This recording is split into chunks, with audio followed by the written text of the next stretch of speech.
توكل عليه ونعوذ بالله من شرور أنفسنا ومن سيئات أعمالنا من يهده الله فلا مضل له ومن يضلله فلا هادي له ونشهد أن لا إله إلا الله وحده لا شريك له ونشهد أن سيدنا ونبينا وأسوتنا وقدوتنا وإمامنا وشفيعنا وحبيبنا ومولانا محمدا عبده ورسوله الذي أرسله بالحق بشيرا ونذيرا وداعيا إلى الله بإذنه وسراجا منيرا صلى الله عليه وسلم تسليما كثيرا كثيرا أما بعد قال الله عز وجل في كتابه الكريم أعوذ بالله من الشيطان الرجيم بسم الله الرحمن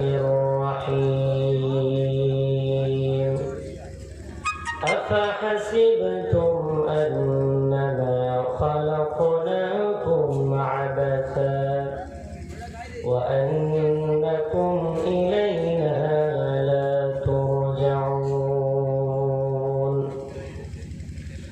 وقال النبي صلى الله عليه وسلم في الحديث الشريف الكيس من دان نفسه وعمل لما بعد الموت والعاجز من أتبع نفسه هواه وتمنى على الله رواه الترمذي أو كما قال عليه الصلاة والسلام إن الله وملائكته يصلون على النبي يا أيها الذين آمنوا صلوا عليه وسلموا تسليما اللهم صل على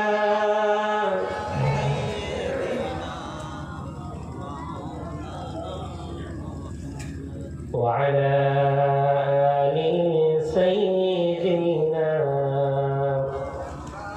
مولانا محمد তুমি নূরে খোদা তুমি নূরুল হুদা তুমি আউয়াল আখিরের উজালা যত গাই গুণ গানই শামসু কমার জিনো বাশর হুর বালা কুল মখলুকাতেরই শ্রেষ্ঠ তুমি গড়া দিন জীবন তোমারি করে কুল মখলুকাতেরই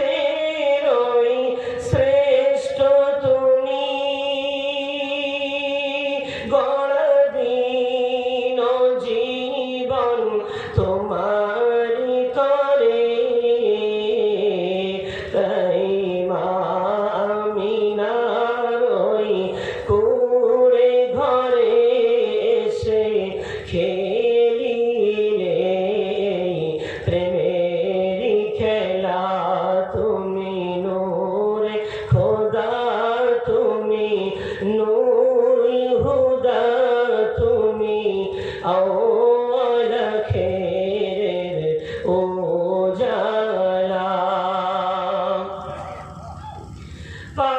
পাহাড় পর্বত নিতে পারেনি যা তুমি আছো বুকে ভরই তা পাহাড় পর্বত নিতে পারেনি যা তুমি আছো বুকে ভরই তা তাই খোদা তোমার সিনায় ভরে দিয়েছেন কুরআনের আয়াত মালা তাই খোদা তোমার সিনায় ভরে দিয়েছেন কুরআনের আয়াত মালা তুমি নূরে খোদা তুমি নূরুল হুদা তুমি আওয়াল খেরের উজালা আল্লাহুম্মা সাল্লি আলা مولانا محمد وعلى آل سيدنا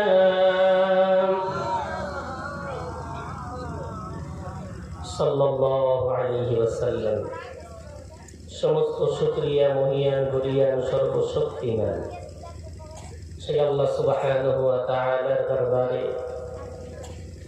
যে আল্লাহ বড় ভালোবেসে আমাদের সকলকে পৃথিবীর শ্রেষ্ঠ নিয়ামত ঈমান প্রদান করেছে। উচ্চ আওয়াজে বলি আলহামদুলিল্লাহ। ওলামারা লিখেছেন আল্লাহর যত নিয়ামত আছে সেগুলো দিয়ে এক পাল্লায় রাখা হয় আর ঈমানটাকে আর এক পাল্লায় রাখা হয়। এই ঈমানটাই সর্বশ্রেষ্ঠ নিয়ামত করে ভারী হয়ে যাবে যদি বলেন না সুবহানাল্লাহ। তারই পর সেই নবী সেই রসুল সেই পৃথিবীর শ্রেষ্ঠ মহামানব মুহাম্মদ আরবি সাল্লাল্লাহু আলাইহি ওয়াসাল্লামের প্রতি হৃদয় থেকে গভীরভাবে শ্রদ্ধা জ্ঞাপন করে দরুদ ও সালামের নজরানা পাঠিয়ে বলি সাল্লাল্লাহু আলাইহি ওয়াসাল্লাম। মহামান্য আজকের জলসার স্বনামধন্য সাহেবে সাদাত আমন্ত্রিত মুআজ্জাজ মুকাররম উলামায়ে হযরত, বিশেষত আমার অত্যন্ত শ্রদ্ধেয় আমার এলাকা আল্লাহ পাক রব্বুল আলামিন একটা বড় নিয়ামত আজকের জলসার মধ্যমণি আপনাদের মাঝে বহুবার তিনি এসেছেন। ইতিপূর্বে হযরত আলহাজ মাওলানা শাহরুল আলম সাহেব মাদ্দাজিল্লুহুল আলী দামাত বারাকাতুহুল আলিয়া আল্লাহ পাক রব্বুল আলামিন তার হায়াতে কিসমতে ইলমে আমারে তারাক্কি দেয়। উচ্চ আওয়াজে বলি আল্লাহুম্মা আমিন। ইতিপূর্বে সন্ধ্যা থেকে আলোচনা করেছেন মুআজ্জাজ মুকাররম আলম হযরতদেরকে আমি হৃদয় থেকে শ্রদ্ধা জ্ঞাপন করছি। সম্মুখে বসে থাকা বাইতুল্লাহ জিয়ারাতকারী হুজ্জাজে কেরাম ও আদায়কারীগণ, সেই সাথে মাদ্রাসার তালিবুল ইলম এবং জ্ঞানী গুণী বুদ্ধিজীবী আল্লাহওয়ালা মুত্তাকি পরেজগার ভাইজান ও আব্বাজানেরা, ওলামায়ে কেরামগণেরা, হুফাজে কেরামগণেরা, পর্দার আড়ালে অবস্থিত আমার পদ্মানুসীনা মমতাময়ী আম্মা যারা বোনেরা, সকলকে শ্রেণীগত ভালোবাসা আন্তরিক শুভেচ্ছা জানিয়ে আল্লাহর কাছে দোয়া চাইছি আপনারা দোয়া করেন। আজকের আলোচনার বিষয়বস্তু রব্বুল আলামিন আমাদেরকে কেন সৃষ্টির সেরা করলেন। আমি এই বিষয়ে কোরআন হাদিসের আলোকে কিছু কথা উপস্থাপন করার নিয়ত করেছি। আমার তাওফীকি ইল্লা বিল্লাহ, আলাইহি তাওয়াক্কালতু ওয়া ইলাইহি উনীব। আল্লাহ আমাকে বলার আগে, আপনাদের সকলকে শোনার আগে আমাদের উভয়ের জন্য আল্লাহ আমলের ফয়সালা করে দেন। একটু উচ্চ আওয়াজে বলি আল্লাহুম্মা আমিন। জোরে বলেন আল্লাহুম্মা আমিন। আমি আমার আলোচনার শুরুতে মহাসমুদ্র আল কোরআনুল কারীম 18 পারা 8 পৃষ্ঠা সূরা মুমিনুন থেকে ছোট্ট একটা আয়াত তেলাওয়াত করেছি। রব্বুল আলামিন এই ছোট্ট আয়াতের মধ্যে রব্বুল আলামিন গোটা পৃথিবীর মানবকে লক্ষ্য করে দুটো প্রশ্ন ছুড়ে দিয়ে বললেন, আফা হাসিবতুম আন্নামা খালাকনাকুম আবাথা। ও দুনিয়ার বান্দা বান্দি, তোমাদের কি মনে হয় আমি রব্বুল আলামিন তোমাদের কি বেকার তৈরি করেছি? তোমাদের তৈরি করার পিছনে আমার কি কোনো উদ্দেশ্য নাই? তোমরা ভেবেছো আমি তোমাদের বেকার তৈরি করেছি? 2 নম্বর প্রশ্ন করছেন, ও দুনিয়ার বান্দা, ও দুনিয়ার বান্দি, তোমাদের দেখে মনে হচ্ছে তোমাদের ঠাটবাট, তোমাদের স্টাইল, তোমাদের কৃষ্টি কালচার দেখে মনে হয় তোমরা আর আমার কাছে আসবে না, সারা জীবন দুনিয়ার বুকে তোমরা থেকে যাবে। কি মনে হয়? ওয়ান্নাকুম ইলাইনা লা তুরজাউন, তোমরা কি আমার কাছে ফিরে আসবে না? রব্বুল আলামিন দুটো প্রশ্ন করলেন, আর দুটো উত্তর আমাদেরকে নয়, তিনি নিজের ভাষায় কোরআনুল কারীমে উত্তরটা দিয়ে দিলেন, জোরে জোরে বলা যাবে না। প্রথম প্রশ্ন করলেন, আন্নামা খালাকনাকুম আবাথা, আমি কি তোমাদের বেকার সৃষ্টি করেছি? আমরা উত্তরে বলছি, অনেকে মাথা দোলাচ্ছে না, বেকার না, কিসের জন্য? তবে আল্লাহ রাব্বুল আলামিন 18 পারায় প্রশ্ন করলেন, উত্তরটা দিলেন 27 পারা 2 পৃষ্ঠা সূরা যারিয়াতের মধ্যে আল্লাহ বললেন, ওয়ামা খালাকতুল জিন্না ওয়াল ইনসা ইল্লা লিয়াবুদুন। বলেন আল্লাহু আকবার। রব্বুল আলামিন বলছেন, না না, ও দুনিয়ার জিন এবং ইনসানেরা শুনে নাও, আমি আল্লাহ তোমাদের বেকার সৃষ্টি করিনি। আমি রব্বুল আলামিন সৃষ্টি করার পিছনে আমার একটাই উদ্দেশ্য, সেটা হলো তোমরা সবাই আমার ইবাদত করবে। জোরে বলা যাবে না। এখন ইবাদত কাকে কয়? ইবাদত মানে মাথায় টুপি দেওয়ার নাম শুধু ইবাদত নয়। ইবাদত মানে মুখে দাড়ি রাখার নাম ইবাদত নয়। ইবাদত মানে শুধু তাসবিহ পড়ার নামে ইবাদত নয়। ইবাদত শব্দের অর্থ হলো গোলামি করা, দাসত্ব করা। ওই যে জবান দিয়ে পড়ি না, লা ইলাহা ইল্লাল্লাহু মুহাম্মাদুর রাসূলুল্লাহ, দুনিয়ার যে বান্দা বান্দীগুলো এই কথাটা জবান দিয়ে স্বীকৃতি দিয়েছে, তারা স্বীকার করে নিয়েছে লা ইলাহা ইল্লাল্লাহ, ইবাদত কারো করি না, আরাধনা কারো করি না, অর্চনা কারো করি না, দাসত্ব কারো করি না, কপাল কারোর সামনে ঝোঁকাই না, যদি ঝোঁকাই তার নাম হলো আল্লাহ। জোরে জোরে বলা যাবে না সুবহানাল্লাহ। ইবাদত দাসত্ব কিভাবে স্বীকার করতে হবে? আমরা মনে করি মাথায় টুপি দিলেই মনে হয় আল্লাহর বান্দা, না। বিশ্বনবী হাবিবুল্লাহ জনাবে মুহাম্মদুর রাসূলুল্লাহ সাল্লাল্লাহু আলাইহি ওয়াসাল্লাম সহিহ হাদিস বুখারী শরীফের মধ্যে বর্ণনা করে বলেন, আনতা আবুদাল্লাহ কাআন্নাকা তারাহু ফাইন লাম তাকুন তারাহু ফাইন্নাহু ইয়ারাক। প্রকৃত বান্দা হলো তারা, প্রকৃত বান্দী হলো তারা যারা যারা রব্বুল আলামিনের সামনে দাঁড়ানোর আগে, প্রত্যেকটা কাজ করার আগে তার ভাবে আমি আমার আল্লাহকে দেখতে পাচ্ছি। জোরে বলা যাবে না। প্রতিটি কাজ করার আগে তারা ভেবে নেয় আল্লাহকে দেখতে পাচ্ছি। আর যদি আল্লাহকে না দেখতে পায়, তাদের মনে দৃঢ় বিশ্বাস আমি দেখতে না পেলেও আমার আল্লাহ আমাকে দেখতে পাচ্ছেন। এই বিশ্বাস যার মধ্যে আছে ওই হলো আসল বান্দা। জোরে বলা যাবে না। এই বিশ্বাস যার হৃদয়ে আছে সেই হলো প্রকৃত মুক্তি বান্দা। এতগুলো আমার আজকের ভাই বাবজি বসে আছেন মাদার পাড়া, দক্ষিণ মাদার পাড়া, লস্কর পাড়া, নাকি লস্কর পাড়ার ভাই বাবাজি যারা বসে আছেন, আমাকে একটু বলেন, আপনাদের এখানকার জামে মসজিদে আপনাদের মধ্যে কারো ক্ষমতা আছে জামে মসজিদে বসে একটু সিগারেট খাবেন? ক্ষমতা আছে? নেই না? জামে মসজিদে বসে টাচ পিটবেন? কথা বলতে হবে। টাচ পেটার ক্ষমতা আছে? নেই। কেন? এই বিশ্বাস যে মসজিদ কার ঘর? যদি বলা যাবে কার ঘর? পারা নম্বর 29 পৃষ্ঠা নম্বর 14 সূরার নাম সূরা জিন। রব্বুল আলামিন বলেছেন, ওয়ান্নাল মাসাজিদা লিল্লাহি ফালা তাদউ মা'আল্লাহি আহাদা। দুনিয়ায় যত মসজিদ আছে এটা কারোর বাপের ভিটা নয়, দুনিয়া যত মসজিদ আছে এগুলো হলো আমি আল্লাহ আমার ঘর, আমার ইবাদত ছাড়া ওখানে অন্য কিছু করা যাবে না, জোরে জোরে বলা যাবে না। সুতরাং মসজিদ আল্লাহর ঘর, তাই আমরা সেখানে অন্য কিছু করি না। ওখানে আমাদের বিড়ি খেতে ভয় লাগে, ওখানে টাস পিটতে ভয় লাগে, ওখানে গান বাজাতে ভয় লাগে।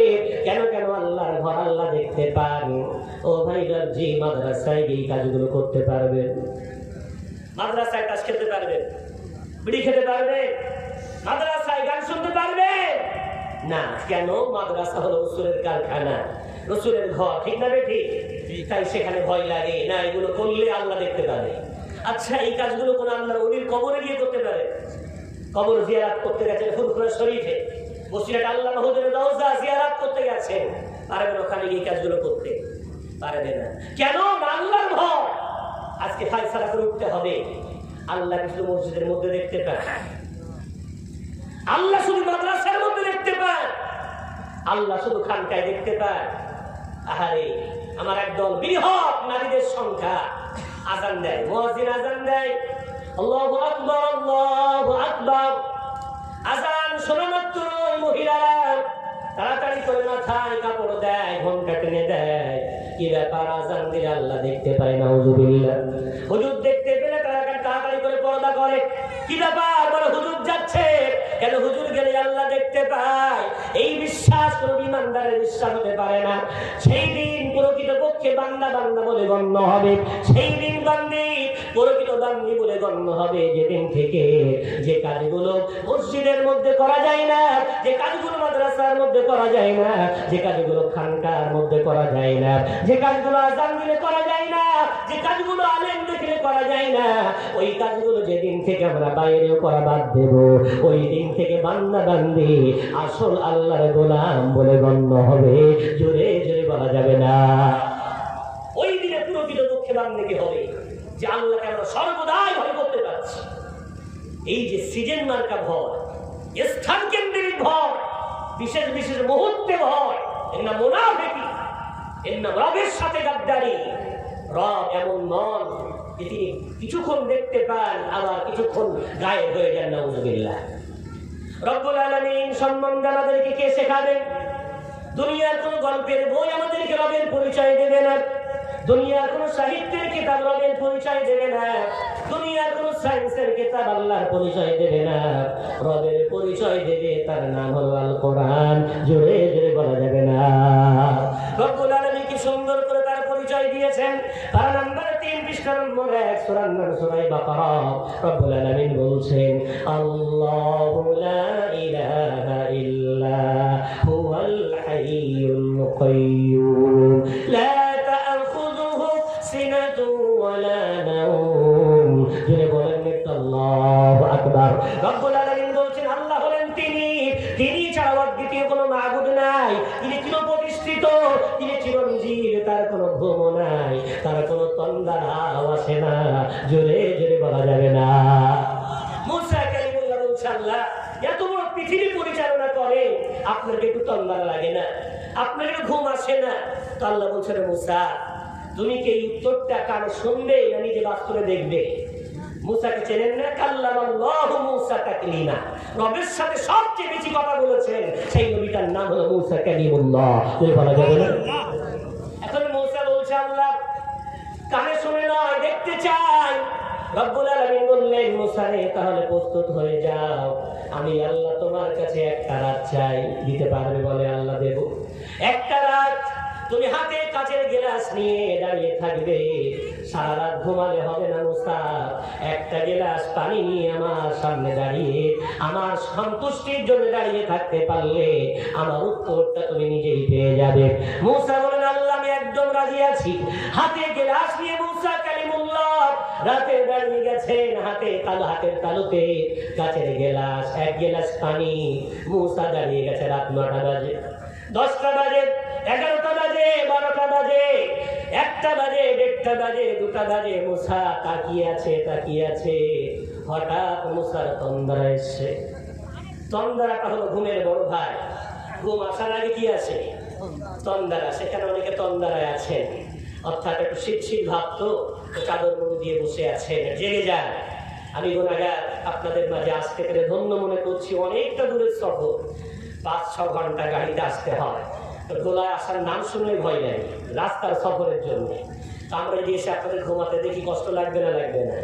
যারা ঘুমাচ্ছেন জেগে জাগিয়ে দেন, একটু শোনেন। কোরআন শুনলে এত বরকত।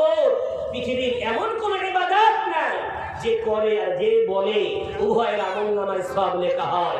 যে শোনে তার আমলনামায় তদ্দুরূপ সমান সওয়াব লেখা হয়। তার নাম আল কোরআন বলে বলা যাবে না। এখন মুসা কালিমুল্লাহ রাত 1টা-2টোর দিকে তন্দারা, যেই তন্দারা এসেছে হাত থেকে কাছের গেলাস পড়ে গেছে। কাছের গেলাস যেই পড়েছে চূর্ণ বিচূর্ণ হয়ে পানি গড়িয়ে যায়। আল্লাহ বলছে মুসা উত্তর কি পেলে? মুসা বলছে কই আল্লাহ উত্তর তো পেলাম না। বলে কি ব্যাপার, কাছের গেলাস পড়লো কেমন করে? মুসা তখন বলছে আল্লাহ তন্দার এসে গিয়েছিল, হাতের গেলাস পড়ে গেল, সব চূর্ণ বিচূর্ণ হয়ে গেল। আল্লাহ বলছে মুসা রে, ওর মধ্যেই তো উত্তর লুকিয়ে আছে।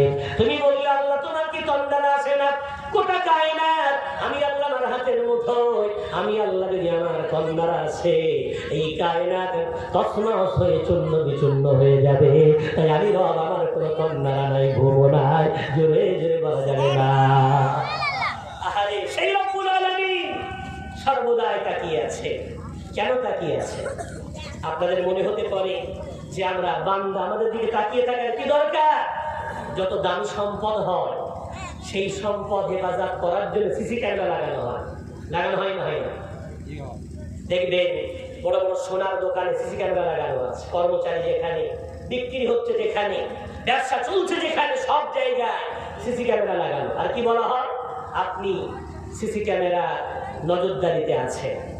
এটা পড়ার সাথে সাথে মানুষ সতর্ক হয়ে যায়। কেন? দামি সম্পদ, তাকে রক্ষণাবেক্ষণ করার দরকার আছে না নাই? পৃথিবীতে যত বান্দা আছে আল্লাহর কাছে সবচেয়ে মানব, এই সৃষ্টির সেরা হলো মানব, আর তার মধ্যে মুমিন বান্দা আল্লাহর কাছে সবচেয়ে দামি সম্পদ বলে বলা যাবে না? কেন কেন দামি সম্পদ? কত দামি সম্পদ একটু আপনাদেরকে বুঝিয়ে দেওয়ার চেষ্টা করছি, আল্লাহ বোঝার তৌফিক দেন। রব্বুল আলামিন আদম সন্তানকে তৈরি করার আগে, আদম সন্তানের আব্বা আদম নবীকে তৈরি করার আগে আরো দুটো মখলুককে আল্লাহ তৈরি করেছিলেন। প্রথম নাম্বার মখলুক ছিল ফারিস্তা, 2 নাম্বার মখলুক ছিল জিন জাতি। আল্লাহ তাদেরকে তৈরি করার পর পারা নম্বর 1, পৃষ্ঠা নম্বর 5, সূরার নাম সূরা বাকারা। রব্বুল আলামিন বলছেন ওয়া ইয ক্বালা রাব্বুকা লিল মালাইকাতি ইন্নী জাইলুন ফিল আরদি খলিফা। ওরে ফারিস্তারা, আমি দুনিয়ায় একটা আদম বংশধর বানাতে চাই, আদম নবী, আমি একটা মখলুক তৈরি করতে চাই। ও ফারিস্তারা বলো না, বলো তোমাদের মতামতটা কি? ফারিস্তারা শুনে বলল ক্বালু আতাজআলু ফীহা মান ইউফসিদু ফীহা ওয়া ইয়াসফিকু দিমা ওয়া নাহনু নুসাব্বিহু বিহামদিকা ওয়া নুকদ্দিসু লাক। রব্বুল আলামিন তৈরি করতে হবে না, ওরা দুনিয়ায় তৈরি করার সাথে সাথে ওরা রক্তারক্তি করবে, ফিতনা ফাসাদ করবে, হানাহানি করবে, কাটাকাটি করবে। তৈরি করার দরকার নাই। আমরা তো আপনার ইবাদত করি, আমরা তো আপনার বান্দেগি করি। আল্লাহ বললেন ফারিস্তারা ইন্নী আ'লামু মা লা তা'লামুন, আমি আল্লাহ যা জানি তোমরা তা জানো না। জোরে জোরে বলা যাবে না। ও ফারিস্তারা ভুলে যেও না, তোমাদেরকে আমি আল্লাহ তৈরি করেছি। ও ফারিস্তারা ভুলে যেও না, আমি রব্বুল আলামিন জিনদেরকে তৈরি করেছি, আবার আদমকে আমি আল্লাহ তৈরি করেছি। ভুলে যেও না, তোমাদের চেয়ে আমি আল্লাহ ভালো জানি আদমকে কেন আমি আল্লাহ তৈরি করলাম। জোরে জোরে বলা যাবে না। আদম কত দামি সম্পদ একটু দেখে নেন। ফারিস্তাকে আল্লাহ তৈরি করেছে, ফারিস্তা নিষ্পাপ এবং মাসুম। জোরে বলো একটু সুবহানাল্লাহ। কেন নিষ্পাপ? পারা নম্বর 28, পৃষ্ঠা নম্বর 19, সূরার নাম সূরা তাহরিম। রব্বুল আলামিন বলছেন আমি আল্লাহ ফারিস্তা বানালাম মালাইকাতুন গিলাদুন শিদাদুন লা ইয়াসুনাল্লাহ মা আমারহুম ওয়া ইয়াফআলুনা মা ইউমারুন। জোরে বলেন আল্লাহু আকবার।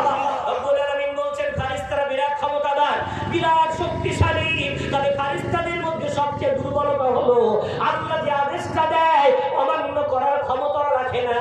আল্লাহ যে নিষেধটা করে সেটা করার মতো ক্ষমতাই তারা রাখে না। একটু জোরে বলা যাবে না। আপনার এই লস্কর পাড়া কোনো গ্রামে কোনো অন্ধ ব্যক্তি, অন্ধ বোঝেন যদি, কানা আর অন্ধের মধ্যে পার্থক্য আছে। কানা যারা এক চোখ গেছে, আর অন্ধ যারা দু চোখ গেছে। কোন অন্ধ ব্যক্তি বলছে আমি জীবনে কোনোদিন টিভি দেখিনি। কে বলছে? বাহাদুরি করেছে। অন্ধ ব্যক্তি বলছেন কোনোদিন কোনো নারীর দিকে তাকায়নি। বাহাদুরি করেছে? কথা বলে না। বাহাদুরি করেছে না। আপনি কি বলবেন? আরে ভাই দেখতেই পাও না তো দেখবে কিভাবে? বলবেন না? বলবেন না। কেন অন্ধ ব্যক্তির নারীর দিকে না তাকানো, অন্ধ ব্যক্তির গুনার কাজে না করা বাহাদুরি নয়, বরং করার ক্ষমতা নেই তাই করে না। ঠিক না? ঠিক ঠিক। ফারিস্তা অন্যায় করে না, ফারিস্তা আল্লাহর আদেশ লঙ্ঘন করে না। কারণটা কি? ফারিস্তার আল্লাহর আদেশ অমান্য করার মতো আমার আল্লাহ ক্ষমতাই দেয়নি, যদি বলা যাবে না। কিন্তু আদমকে আল্লাহ তৈরি করলেন। আদমকে তৈরি করার পর পারা নম্বর 13 পৃষ্ঠা নম্বর 1 সূরার নাম সূরা ইউসুফের মধ্যে আল্লাহ বলছেন, আমি আল্লাহ বলে দিলাম শুনে নাও, ইন্নান নাফসা লাআম্মারাতুম বিসসু। ওই আদমের মধ্যে আমি আল্লাহ নফসে আম্মারা বানালাম। ওই নফসে আম্মারার কাজ হলো আদমকে এবং আদম বংশধরকে বারবার খারাপ পথে ডাকা। নফসে আম্মারার কি কাজ? বান্দাকে খারাপ পথে ডাকবে। চল না একটু গুনার কাজ করে আসি, চল না একটু মদ খেয়ে আসি, চল না একটু টাস পিটে আসি। মনের মধ্যে খারাপ চাহিদা তৈরি হয়। আবার রব্বুল আলামিন পারা নম্বর 30 পৃষ্ঠা নম্বর 14 সূরার নাম সূরা ফাজরের মধ্যে আল্লাহ বললেন, ইয়া আইয়াতুহান নাফসুল মুতমাইন্না। আমি রব্বুল আলামিন আদম সন্তানের মধ্যে নফসে মুতমাইন্না বানিয়েছি, যার কাজ হলো সর্বদাই বান্দাকে ভালো পথে ডাকা। একটু জোরে জোরে বলা যাবে না। কোনদিন এক পার্টি খেলতে নামলে খেলা জমে? কোনদিন জমে না। দুটো পার্টি হবে তখন তো খেলা জমবে। আদম সন্তানের মধ্যে দুই ধরনের চাহিদা আছে, মন্দ কাজ করার চাহিদা, আবার ভালো কাজ করার চাহিদা। রব্বুল আলামিন ওই 30 পারার 15 পৃষ্ঠায় সূরা শামসের মধ্যে বলেছে, ফাআলহামাহা ফুজুরাহা ওয়া তাকওয়াহা। আমি রব্বুল আলামিন ওই আদম সন্তানের মধ্যে মন্দ কোনটা ভালো কোনটা এটা বোঝার মতো ক্ষমতা আমি আল্লাহ দিয়েছি। সুতরাং আদম সন্তান সারাদিন ড্রাইভারি করে বাড়ি এসেছে, 3 দিন করে বাড়ি এসে আজ কদিন পরে এসে 3 দিন পর মাগরিবের আগে বাড়ি ঢুকেছে। মা ডেকে বলছে, বাবা রে ঔষধ নাই, ঔষধ খাইয়ে দাও। স্ত্রী ডেকে বলছে, স্বামী গো প্যাকেটটা নিয়ে যাও, বাজার নাই বাজার করে আনো। ছেলে দৌড়েছে বলছে, আব্বা এই দেখো না প্যান্টটা ছিঁড়ে গেছে, একটা প্যান্ট কিনে দাও। মেয়ে দৌড়েছে বলছে, আব্বা খাতা কলম নাই, খাতা কলম এনে দাও।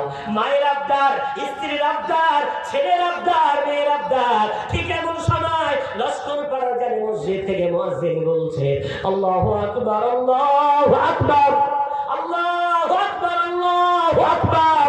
আদম সন্তানটা আযানের ধ্বনি শোনার সাথে সাথে ও দৌড়াতে শুরু করেছে মসজিদের দিকে।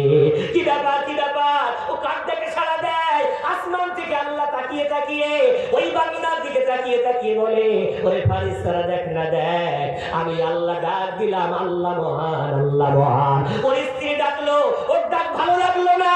ওর কন্যা ডাকলো, ডাক ভালো লাগলো না। মা ডাকলো, ডাক ভালো লাগলো না। ওর দুনিয়ার মানুষ ডাকলো, ডাক ভালো লাগলো না। আমি দেখলাম আমার বান্দা আমার ডাকে সাড়া দিল। আমার বান্দা যখন আমার ঘরে এসে আল্লাহু আকবার বলে দাঁড়িয়ে যায়, আমি তখন ফারিস্তাদেরকে ডেকে ডেকে বলি, ওরে ফারিস্তারা তোরা দাঁড়িয়ে নামাজ পড়িস বটে, তো রুকু করিস বটে, সিজদা করিস বটে, তোদের তো স্ত্রী নাই, তোদের তো সন্তান নাই, তোদের তো কন্যা নাই, তাই তোর ইবাদত করিস। কিন্তু আমার বান্দা সব কিছু আছে, কিন্তু তাদের ডাকে সাড়া না দিয়ে আমার বান্দা যে আমার সামনে ঝুঁকিয়ে যায়, আমি বান্দাকে ওই জন্যে তোদের চেয়ে বেশি ভালোবাসি। জোরে জোরে বলা যাবে না।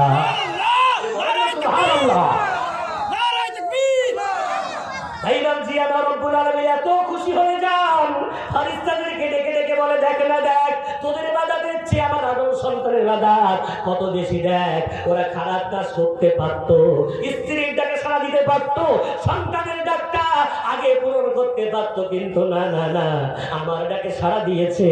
তাই আমি আল্লাহ ফারিস্তার চেয়ে আদম সন্তানকে পৃথিবীর লোকে শ্রেষ্ঠ বানিয়েছি। জোরে জোরে বলা যাবে না। এই লজ্জিয়ানা আমাদেরকে সৃষ্টি করতে গিয়ে ফারিস্তারা বাধা দিয়েছে। জিন বাধা দেয়নি, জিন তো এত বাধা দিয়েছে, রেগে গড়গড় করছে। কি হয়েছে আপনাদের জানার মতো লম্বায় আলোচনায় যাব না। যখন ফারিস্তাদেরকে আল্লাহ বুঝিয়ে দিলেন আদমকে কেন তৈরি করেছেন, ফারিস্তারা বুঝে গেল। আল্লাহ বললেন, বুঝে যখন গেছো আদমের সামনে মাথা নত করে দাও। وَإِذْ قُلْنَا لِلْمَلَائِكَةِ اسْجُدُوا لِآدَمَ فَسَجَدُوا إِلَّا إِبْلِيسَ। আল্লাহ ফারিস্তাদের বললেন মাথা নত করো, ফারিস্তারা মাথা নত করে দিল, তবে ফারিস্তার মধ্যে থাকা ইবলিস ও মাথা নত করল না। পারা নম্বর 8 পৃষ্ঠা নম্বর 11 সূরা নাম সূরা আরাফের মধ্যে আল্লাহ বলছেন, ক্বালা মা মানাআকা আল্লা তাসজুদা ইয আমারতুক। ও ইবলিস বল, আমি আল্লাহ তোকে যখন আদেশ দিলাম তুই কেন মাথা ঝোঁকালি না? তোর মাথা ঝোঁকাতে কে বাধা দিল? কে বাধা দিল তোকে মাথা ঝোঁকাতে? ইবলিস বলছে। ইবলিস রবের সামনে দাঁড়িয়ে বলছে, ও রব্বুল আলামিন, আমি কি করে সিজদা করব? ও রব্বুল আলামিন, আমি কি করে তার সামনে মাথা ঝাঁকাবো? আমি সিজদা করি না এই জন্য, কারণটা হলো সে চিৎকার করে আল্লাহর সামনে দাঁড়িয়ে বলল, কি বলল? ক্বালা মা মানাআকা আল্লা তাসজুদা ইয আমারতুক ক্বালা আনা খায়রুম মিনহু খালাকতানি মিন নারিন ওয়া খালাকতাহু মিন তিন। রব্বুল আলামিন, আমি কি করে সামনে মাথা নত করব? আমি আগুনের তৈরি, আর হলো মাটির তৈরি। মাটির ধর্ম সর্বদাই নিচের দিকে নামা, আর আগুনের ধর্ম উপর দিকে ওঠা। আমি ঊর্ধ্বগামী ইবলিস হয়ে ওই নিম্নগামী আদমের সামনে মাথা নত করতে পারবো না। এত বড় মাতব্বা কার সামনে তাকাব্বুরি করছে? রবের সামনে দাঁড়িয়ে। রব জানে না তিনি সৃষ্টিকর্তা, তার সামনে দাঁড়িয়ে অহংকার করে বলছে আমি আগুনের ও মাটি। আল্লাহ বুঝলি এত বড় বুঝদার, আমার সামনে দাঁড়িয়ে গাদ্দারি করলি। আল্লাহ রেগে গেলেন। আল্লাহ বললেন, ক্বালা ফাখরুজ মিনহা ফাইন্নাকা রাজিম। বেরিয়ে যা, আমার দরবারে আজ থেকে তোর কোনো ঠাঁই হবে না। অভিশপ্ত হয়ে গেলি, আমার দরবার থেকে দূর হয়ে যা। ইবলিস তখন চলে যাবে, তবে তার আগে ইবলিস আল্লাহকে বলল, আল্লাহ চলে যাব বটে, অত সহজে যাব না। কত বড় গাদ্দার দেখে। আর ইবলিস ভালো লাগে। আমার সমাজ যার মধ্যে এই গুণ আছে যে আমি শ্রেষ্ঠ, অন্য নিকৃষ্ট ভেবে নেবেন, অবশ্যই ওর সাথে ইবলিসের একটা সম্পর্ক আছে। কখনো এটা ভাববেন না। পাঁচ নামাজ করতে পারছেন, শ্রেষ্ঠ ভাববেন না। ভাববেন পাচ্ছি না, আল্লাহ আমাকে পড়িয়ে দিচ্ছেন, বলা যাবে না। কখনো ভাববেন না রোজা করতে পেরেছেন, আপনি পেরেছেন। বরং এটা ভাববেন আল্লাহ আমার রোজাগুলো আদায় করিয়ে নিয়েছেন, আমি জলসায় আসিনি, বরং আল্লাহ আমাকে এনেছেন। একটু যদি বলা যাবে না। এই হলো অহংকার। আমি শ্রেষ্ঠ, অন্য নিকৃষ্ট, এই গুণাবলী যেন না আসে। রব্বুল আলামিন যখন তাকে তাড়িয়ে দেবে, তখন ইবলিস বলছে, আল্লাহ এতদিন তো কোনো আদেশ আমি অমান্য করিনি, এতদিন তো সব মেনেছি, তো এতদিন যে আপনার আদেশ মেনেছি, আদেশ মানলে তো কিছু নেকি হয়, সব হয়। তো আল্লাহ বলছে অবশ্যই হয়। তো আল্লাহ আমার ইবাদত, এতদিনের ইবাদতের সবগুলো কবে দেবে? প্রতিদান, পুরস্কার কবে দেবে? তো আল্লাহ বলছে কিয়ামতে। ইবলিস বলছে না, আমি আজ নেব। কি বলছে? আজই নেবে, নগদ নেবে, ও যাবে এখন, আজকেই নিতে চায়। আল্লাহ বললেন, চা চা, তুই কি চাস? তুই যেটাই চাইবি সেটা দিয়ে দেব। ইবলিস কত বড় গাদ্দার, চালাক না বোকা? ইবলিস এত বড় বোকা, কিন্তু রব্বুল আলামিনের সামনে চালাকি করলো। কি চালাকি? আল্লাহ যেই বললেন, ওরে ইবলিস তুই যেটাই চাইবি সেটাই দেব। ইবলিস তখন আল্লাহর কাছে চাইছে, আল্লাহ আমাকে দেন, আল্লাহ আমাকে দেন। দেন কি দেন? আল্লাহর কাছে চেয়ে নিল, রব্বুল আলামিন আমাকে কিয়ামত পর্যন্ত বাঁচার ক্ষমতা দেন, আমি কিয়ামত পর্যন্ত বাঁচতে দেন। কি বললো? আমাকে কিয়ামত পর্যন্ত হায়াত দেন। এখন কিয়ামত পর্যন্ত কেউ বাঁচবে? কথা বলেন না, কেউ বাঁচবে কেন? কোরআন বলে দিয়েছে, 4 পারা 13 পৃষ্ঠা সূরা আলে ইমরান, কুল্লু নাফসিন, বলেন বলেন, হ্যাঁ, দাইকাতুল মাউত, যে একবার নিঃশ্বাস নিয়েছে তার নিঃশ্বাস অবশ্যই বন্ধ হবে। যদি বলা যাবে না সুবহানাল্লাহ। ইবলিসকে আল্লাহ বললেন, ইবলিস তুই চাইলে এমন একটা জিনিস যেটা কাউকে দেওয়া যাবে না। ইবলিস তখন বলল, আল্লাহ আপনি তো এক্ষুনি বললেন যেটা চাইবি সেটা দেব, আমি বাঁচতে চাই কিয়ামত পর্যন্ত।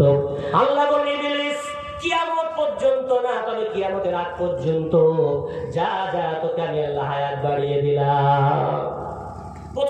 পুরস্কার ইবাদতের নিল কি? ও কিয়ামত পর্যন্ত বাঁচতে চায়।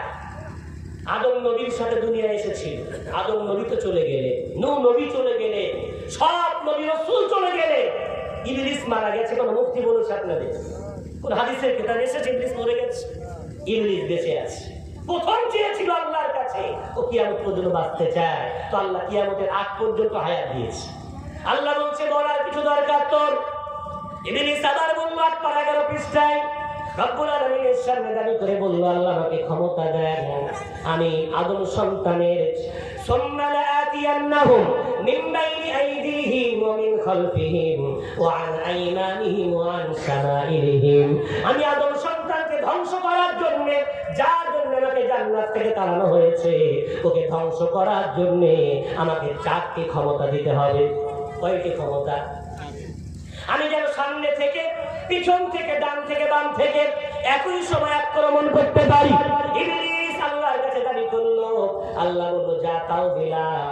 ইবলিস বড় আনন্দে আত্মহারা, 4 দিক থেকে ক্ষমতা পেয়ে গেছে। আল্লাহ বলছে ইবলিস অত আনন্দ করিস না, শোন না শোন, 2টো দিক কিন্তু তুই বাদ দিয়েছিস। একটা হলো জমিন, অপরটা হলো আসমান। আমার যত বড় গুনাহগার বান্দা হোক, ও যদি সিজদা দিয়ে বলে সুবহান রাব্বিয়াল আ'লা, যত বড় গুনাহগার বান্দা হোক, আল্লাহর আরশের দিকে হাত তুলে যদি বলে আস্তাগফিরুল্লাহ রাব্বি মিন কুল্লি যাম, আসমানের দিকটা খোলা, জমিনের দিকটা খোলা। ওরে ইবলিস শুনে নে, আমার বান্দা হাত তুললে ক্ষমা করব, সিজদা দিলে ক্ষমা করব, তুই কিছুই করতে পারবি না। জোরে জোরে বলা যাবে না, বলেন না সুবহানাল্লাহ বিহামদিহি। ইবলিস এবার আল্লাহর কাছে দাবি করে বসলো, আল্লাহ আমাকে ক্ষমতা দেন। বুখারী শরীফের হাদিস, ইন্নাশ শাইতানা ইয়াজরি মিনাল ইনসানি মাজরাদ দাম। ইবলিস বলল, আল্লাহ আমাকে তাহলে আদম সন্তানের শিরায় শিরায় চলতে দেন, আমি আদম সন্তানের শিরায় শিরায় চলতে চাই। ওর শিরায় শিরায়, ভিতরে ভিতরে, রক্তে রক্তে, রন্ধে রন্ধে আমি বেড়াতে থাকবো, অস্ত্র দেব। দেখবেন এই যে মাহফিল আপনাদের হচ্ছে, আমি শুনলাম মোটামুটি 75 কেজি গোশের একটা অ্যারেঞ্জমেন্ট আছে তাবারুকের জন্য। হ্যাঁ নাকি 75,000 টাকার গোশ, 2টো গরু, 3টে, অর্থাৎ তাবারুক একটা বিরাট অ্যারেঞ্জমেন্ট আছে। ইবলিস বেঁচে আছে, শিরায় শিরায় চলতেও পারে। এখন একদল আল্লাহর বান্দাদের শিরায় শিরায় চলছে, ওদের কি বলছে, এখন তোরা আসিস না, তোরা মেলায় বিড়ি খা। আমি আসলাম আর দেখছি বিড়ি খাচ্ছি। আরে আমার তো জানা নেই যে মাহফিলে বিড়ি খেতে পারে, প্রথম আমি এসে দেখলাম। আর মেলায় ঘুরে বেড়াচ্ছে, ওদেরকে ওয়াসওয়াসা দিচ্ছে, এখন যাবি না, যাবি কখন, যখন তাবারুক চলবে তখন যাবি। শয়তান বেঁচে আছে, ধরে রেখেছে, আসতে দেবে না।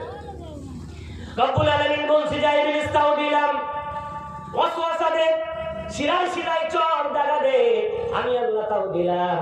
ইবলিস যখন 3টে ক্ষমতা পেয়ে গেল, কটা ক্ষমতা? কটা? 3টি ক্ষমতা পেয়ে গেল। নাম্বার 1, কিয়ামত পর্যন্ত বাঁচবে।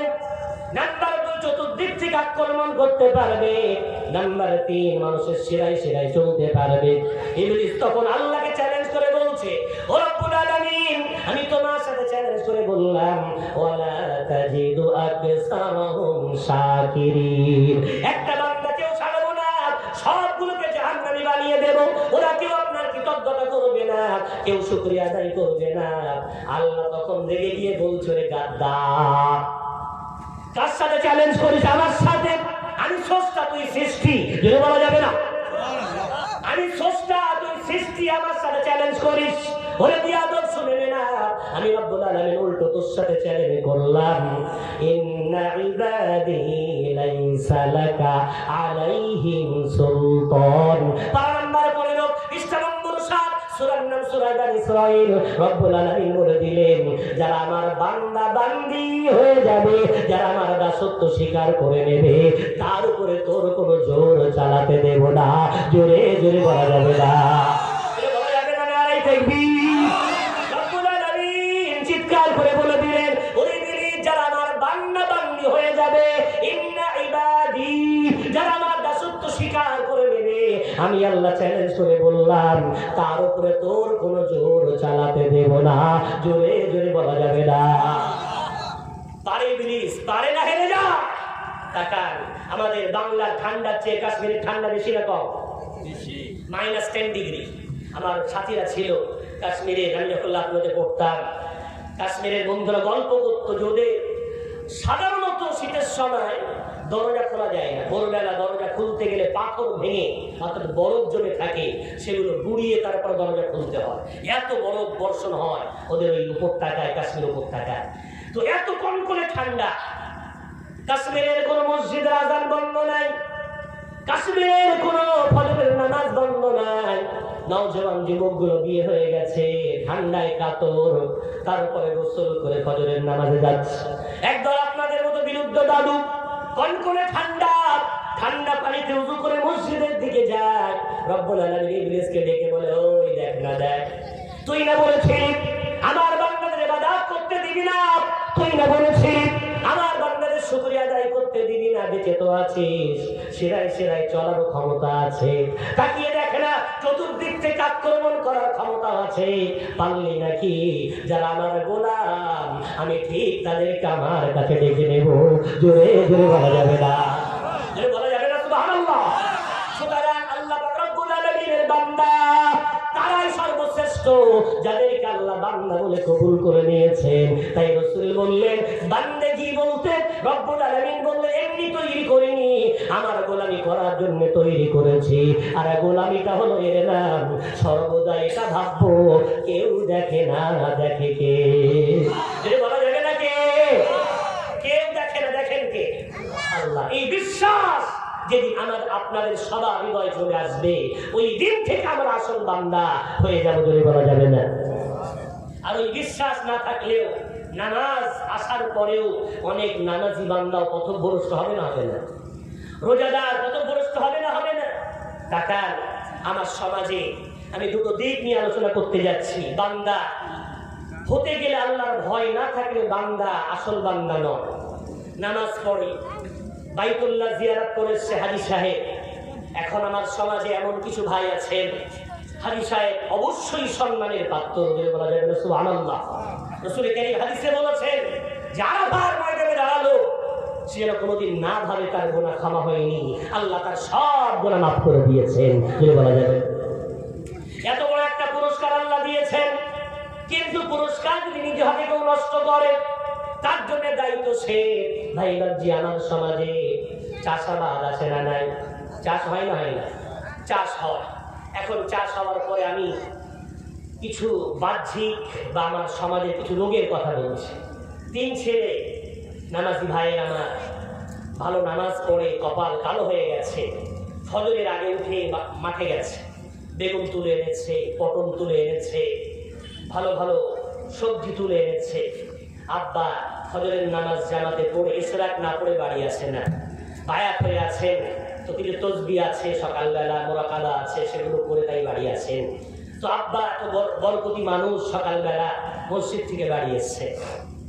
আসার পর 3 ছেলে সব তুলে এনে বলছে, আব্বা আপনি হাজী সাহেব মানুষ, নামাজি মানুষ, তাহাজ্জুদ পড়েন, ঝুড়িগুলো আপনি একটু সাজান।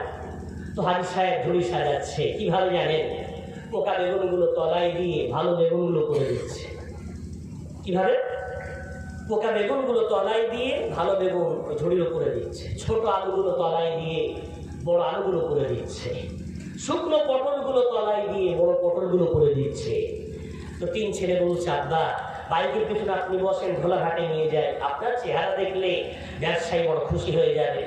তো হাজী সাহেবকে তুলে নিয়ে গেছে ছেলে, ওর হাজী সাহেব যেন নিজের গায়ে নিয়ে নেবেন না, সমাজে আছে তাই হচ্ছে। তো ছেলে কি করেছে, বাব্বাকে তুলে বাজারে নিয়ে গেছে। এখন ব্যবসায়ী এসে বলছে, হাজী সাহেব সব পটল কি একই রকম, সব বেগুন কি একই রকম? হাজী সাহেব মাথা নিয়ে বলছে, সব একই রকম। তার মানে কি? কোনো পোকা নেই, সব ভালো, কোনো ছোট নেই, সব বড়। আরে জানেন, ঈমান আসে মনে কষ্টের পর চলে যায় ক্ষণিকের মধ্যে। বিশ্বনবী হাদিসে বললেন, মান গস্সা ফালাইসা মিন্না, যে প্রতারণা করে, যে দুরম্বরি করে, যে ঠকায়, সে আমার কোনদিন উম্মতের অন্তর্ভুক্ত হতে পারবে না। জোরে বলি একটু নাউযুবিল্লাহ।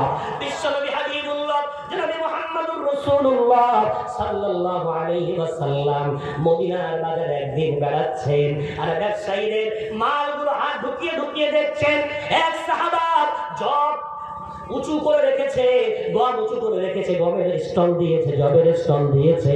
আমার রাসূল কি করলেন, তাড়াতাড়ি করে ওই জবের মধ্যে হাত ঢুকিয়ে দিলেন। হাত ঢুকিয়ে দেওয়ার পর রাসূল দেখলেন ভিতরের জবগুলো ভিজা, উপরের জবগুলো শুকনা। রাসূল বললেন কি ব্যাপার, এত বড় গাদ্দারি কেন? সাহাবার চোখ ভরা পানি। ইয়া রাসূলুল্লাহ, হঠাৎ বৃষ্টি এসে গিয়েছিল, পেপার নাই, ঢাকতে পারিনি, তাই বৃষ্টি এসে যাওয়ার কারণে সব ভিজে গেছে। এখন কাস্টমার এলে ওই ভিজে জব দেখলে কেউ কিনবে না, তাই কিছু শুকনো জব উপরে ছড়িয়ে দিয়েছি। রাসূল বলছে তুমি কি জানো না, শুকনো জব আর ভিজা জব যদি গাড়ি পাল্লায় চাপানো হয়, ওই গাড়ি পাল্লায় ভিজে জবের জন্য পাল্লাটা কি ভারী হয়ে যাবে না? সাহাবা হতে পারো, আমি রাসূল বলে দিলাম মান গাশা ফালাইসা মিন্না, যে প্রতারণা করবে, দুই নম্বরই করবে, আমার উম্মাত থেকে খারিজ হয়ে যাবে। অর্থাৎ আল্লাহর ভয় যার নাই, সে হাজী হওয়ার পরেও, সাহাবা হওয়ার পরেও আল্লাহর বান্দা হতে পারবে না। তাই আল্লাহর ভয়টাই হলো সবচেয়ে বড় ইবাদত, জোরে জোরে বলা যাবে না।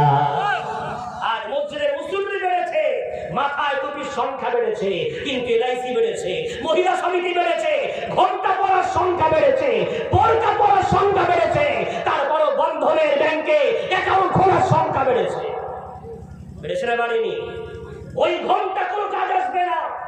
একদিকে ঘন্টা করে, অপর দিকে এলআইসি করে, একদিকে পর্দা করে, অপর দিকে লোক খায়, এলআইসি করে, লটারি কাটে, জুয়া খেলে। ওই ইবাদত কোনো কাজে আসবে না। ওই ইবাদত কোন আল্লাহ পাক রব্বুল আলামিন কবুল হবে না। কেন কেন? ইবাদতের মূল হলো আল্লাহর ভয়, যার মধ্যে আল্লাহর ভয় আছে ওই হলো আসল আল্লাহর বান্দা, জোরে বলা যাবে না। এই ভয় এত বেশি আনতে হবে। শিখবো কাদের কাছ থেকে? শিখবো কোরআন থেকে, শিখবো হাদিস থেকে, জোরে বলা যাবে না। কোরআন শেখাচ্ছে। আপনারা এতগুলো মানুষ বসে আছেন, আমি একজন সাধারণ আপনাদের অনেকের নাতি তুল্য, ভাই তুল্য, বন্ধু তুল্য। আমার সামনে বসে সিগারেট খেতে পারবেন? বলেন পারবেন? সামান্য একটা বিয়াদুটাই করতে পারবেন না। কেন? একটা আলেমের সামনে এমন করবো, হবে না? হবে না। তাহলে কি ভাবছেন একটা বক্তার সামনে করা যায় না? রবের পিছনে কখনো যাওয়া যায়? যে আমি এই কাজটা করবো, রব দেখতে পাবে না, সম্ভব? কথা বলে না। রব্বুল আলামিন তার পরিচয় দিয়েছেন আল কোরআনে, তার নম্বর 30, পৃষ্ঠা নম্বর 15, পৃষ্ঠা নম্বর 16, সূরার নাম সূরা ফাজরের মধ্যে আল্লাহ বলেছেন, ও দুনিয়ার বান্দা কান খুলে শুনে নাও, আমি রব্বুল আলামিন আমার পরিচয় দিয়ে দিলাম, ইন্না রাব্বাকা লাবিল মিরসাদ।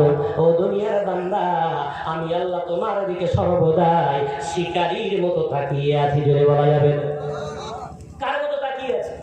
শিকারী। বিড়াল দেখেছেন, ও যখন ইঁদুর ধরে, বাঘ যখন হরিণ শিকার করে, ও কিন্তু চোখের পলক ফেলে না, নিঃশ্বাস নেয় না, এক পলকে তাকিয়ে থাকে। রব বলছে আমার বান্দা বিরাট দামি, তাই চোখের আড়াল করি না, একটু জোরে বলা যাবে না। একটা মুরগি যখন বাচ্চা তোলে দেখবেন, ছোট্ট ছোট্ট বাচ্চাগুলোকে সর্বদাই ডানার তলায় রেখে দেয়। কেন? মা জানে কোথায় না জানি কাক বসে আছে, চিল বসে আছে, শকুন বসে আছে, কখন ছো মেরে তুলে নিয়ে চলে যাবেন। রব্বুল আলামিন বান্দাকে এত ভালোবাসে। তার নম্বর 27, পৃষ্ঠা নম্বর 17, সূরার নাম সূরা হাদীদের মধ্যে আল্লাহ বলছেন, ওয়া হুয়া মাআকুম আইনা মা কুনতুম। ওরে দুনিয়ার বান্দা বান্দি, পৃথিবীর যে প্রান্তেই থাকো না কেন, তোমার সাথে কেউ থাক আর না থাক, আমি আল্লাহ সর্বদাই তোমাদের সাথে আছি, জোরে জোরে বলা যাবে না। আমার রহমতের ডানার তলায় সর্বদাই তোমাদেরকে রেখে দিয়েছি। কারণটা হলো আমি আল্লাহ জানি ইবলিস কখন যে ছো মেরে তুলে নিয়ে যাবে, আমি আল্লাহ তাই আমার ডানার বাইরে তোমাদেরকে বার করতে চাই না, জোরে জোরে বলা যাবে না। আল্লাহর দয়া আছে না নাই? আল্লাহর করুণা আছে না নাই? আল্লাহর কত দয়া! রব্বুল আলামিন আমাদের কিভাবে কোরআন দিয়ে শেখাচ্ছে। দুর্ভাগ্য আমার সমাজে, দুর্ভাগ্য বর্তমান যুগের আলেমদের। আজ আমার সমাজ কাহানি বলে, কিসসা বলে, গল্প বলে, গল্প বলে বলে পেট পূজা চলছে, পকেট পূজা চলছে। আমার সমাজ একটা আলেমকে কত সম্মান দিয়ে আনে, কিন্তু আজ আমরা আলেম নামের জাহিল, আমরা মঞ্চে বসে জাতির পয়সা লুট করে জাতিকে আজ কোরআন হারা করার জন্য আমরাই দাঁড়ি। গল্প বলি, কাহানি বলি, একটু বলেন না, গল্পের বই পড়লে কোনো সওয়াব আছে? যে বলে সে শোনে, তার আমলনামায় কোনো নেকি আছে। কিন্তু কোরআন যে বলে যে শোনে উভয় আমলনামায় 10টা করে নেকি কমপক্ষে হয়, বলে বলা যাবে। বিশ্বনবী সহিহ হাদিসের মধ্যে বলছেন, মান ক্বারা হারফান মিনাল কোরআন, আমার কোন উম্মত যদি কোরআন পড়ে, আমি রাসূল বলে দিলাম, ফালাহু হাসানাতুন, তার নেকি হয়। কত নেকি? ওয়াল হাসানাতু আশারু আমসালিহা, নেকি একটা নয়, বরং একটা অক্ষরের বিনিময়ে আমার আল্লাহ 10টা নেকি লিখে দেন, বলে বলা যাবে। এখন ওই কোরআন পৃথিবীর গোটা বেধর্মী যারা, ইসলামের দুশমন যারা বারবার চেষ্টা করেছে, রাসূল কারীমের জামানা থেকে নিয়ে আজ পর্যন্ত বাতিল শক্তির একটাই চেষ্টা, মুসলমানকে কোরআন থেকে বিচ্যুত করতে হবে। বদর ঘটেছে, ওহদ ঘটেছে, খন্দক ঘটেছে, যত যুদ্ধ পৃথিবীতে ঘটেছে, সব একটাই কারণ, মুসলমানকে কোরআন থেকে আলাদা করতে হবে। কিন্তু পারি না, পেরেছে? পারি না। কিন্তু বর্তমানে রাসূল না, কোরআন আছে না নাই? জোরে একটু বলা যাবে না, আছে না নাই? আছে। সেই কোরআন থাকার পরেও